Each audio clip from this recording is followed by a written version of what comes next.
بسم اللہ الرحمن الرحیم۔ حضرت علی رضی اللہ تعالیٰ عنہ نے فرمایا، نصیحت دوسروں کے حال پر غور کرنے سے حاصل ہوتی ہے۔ قرآن پاک نہایت بہترین ہدایت، نماز اچھی عبادت اور اپنے آپ کو پہچاننا کمال معرفت ہے۔ گونگا ہونا جھوٹ بولنے سے بہتر ہے۔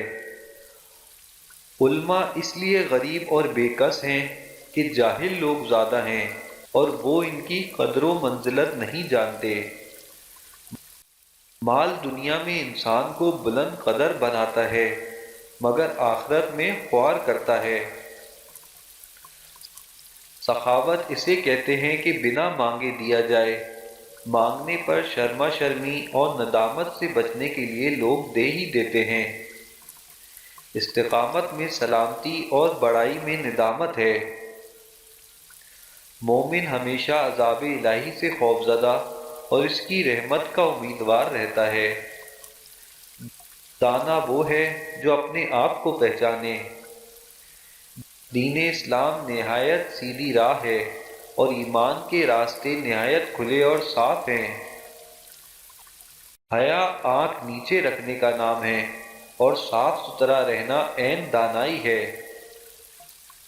خندہ پیشانی یعنی خوش مزاجی سے رہنا شریف کی خصلت ہے۔ لوگوں کے ساتھ نیک سلوک کرنا اللہ تعالیٰ کی رحمت کو پانا ہے۔ نماز دین کی جڑ اور سچائی پرہیزگاروں کا لباس ہے۔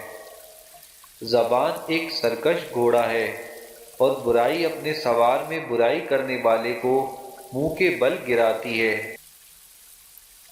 کینہ اور دل میں کھوٹ رکھنا دل کی بیماری اور سب عیبوں کا سردار ہے۔ لوگوں کا بھید ظاہر کرنے اور مال میں خیانت کرنے والے دونوں گناہ میں برابر ہیں۔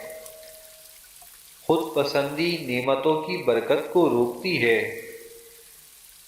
غور کا انجام کامیابی اور غفلت کا نتیجہ محرومی ہے۔ مال کا جمع کرنا غم بڑھاتا ہے۔ جھوٹ بولنا ایک بہت بڑا عیب ہے جو آدمی کو ذلیل و خوار کرتا ہے۔ خیانت اور مشکوک چیزوں سے بچنا دیانت ہے۔